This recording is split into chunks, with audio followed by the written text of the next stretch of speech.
Olá! Hoje a gente vai mergulhar num assunto que é, muitas vezes, invisível. O que de fato acontece no corpo de alguém com doença celíaca quando entra em contato com glúten.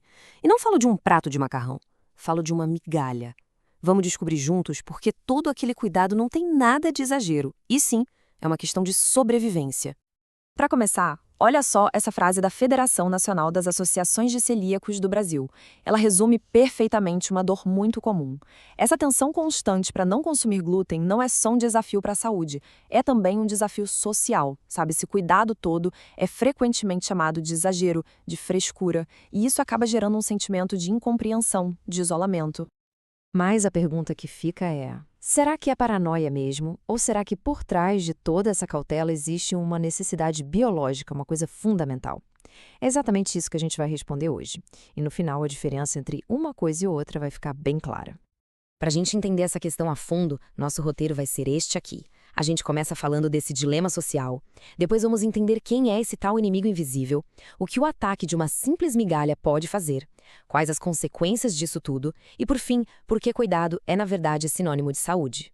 A primeira barreira, então, é a social. É ter que explicar todo santo dia, num almoço de família ou num restaurante, que não adianta só tirar o pão do prato. A simples ideia de que uma migalha pode fazer mal, muitas vezes, é recebida com uma cara de será?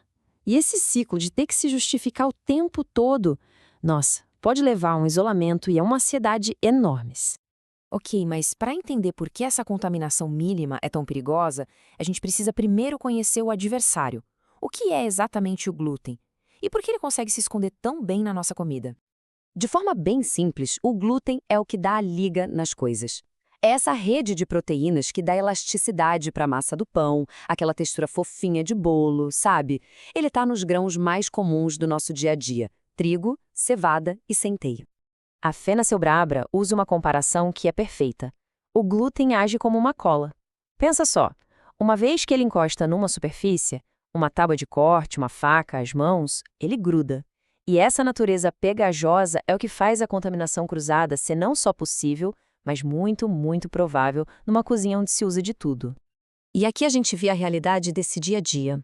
A farinha que fica voando no ar, a faca que cortou um pão com glúten e logo depois um queijo, a torradeira cheia de migalhas que a gente nem vê. Cada um desses pontos é um risco real. Para uma pessoa com doença celíaca, a cozinha pode virar um verdadeiro campo minado, onde o perigo é invisível. Tá, mas e se um desses perigos invisíveis acertar o alvo? O que acontece lá dentro, no nível biológico, quando essa migalha, essa partícula de glúten entra no organismo? E aqui está o ponto-chave de tudo. Doença celíaca não é alergia, nem uma simples intolerância. É uma doença autoimune. O que isso significa?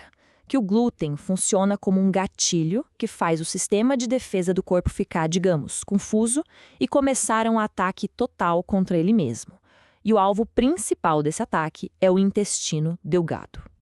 E qual a quantidade de glúten que precisa para começar essa guerra interna? É aqui que a coisa fica realmente chocante.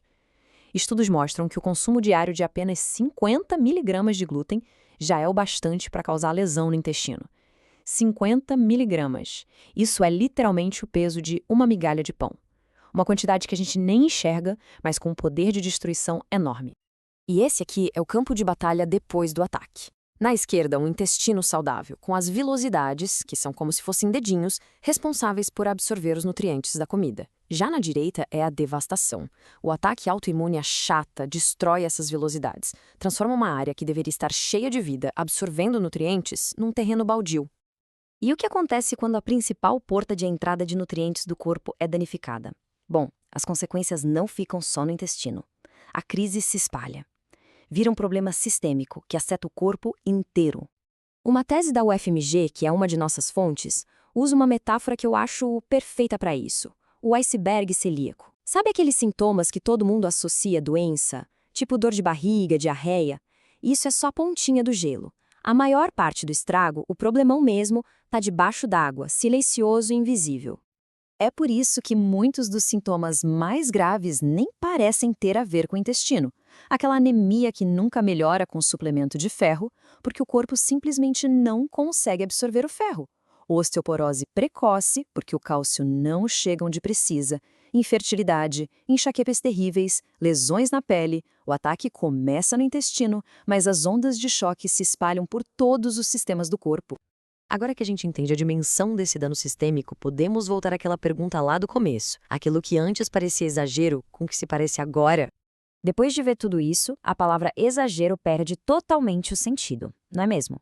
Evitar a contaminação cruzada não é uma escolha, um estilo de vida. É uma intervenção médica. É tão crucial quanto uma pessoa com diabetes controlar o açúcar no sangue ou alguém com pressão alta controlar o sal. É autocuidado essencial. Isso não é uma opinião, viu? É um padrão de saúde mundial. Órgãos reguladores, como o FDA dos Estados Unidos e o Codex Alimentários, que cria regras de alimentação para o mundo todo, concordam. Para um produto poder ser chamado de sem glúten, ele tem que ter menos de 20 partes por milhão de glúten. 20 partes por milhão. Para a gente ter uma ideia, é como achar 20 grãozinhos de areia específicos em 1 milhão de grãos. É uma quantidade mínima, quase nada. O fato de existir uma regra mundial com um limite tão, mas tão rigoroso é a prova final de que essa vigilância toda não é uma paranoia pessoal, é uma necessidade de saúde pública reconhecida no mundo inteiro. E assim, a gente volta para a nossa pergunta inicial. Depois de entender a guerra que acontece dentro do corpo, de ver o tamanho do iceberg de problemas e de conhecer os padrões legais, essa cautela toda ainda parece exagero ou parece, na verdade, uma questão fundamental de saúde? A ciência e as leis dão uma resposta bem clara.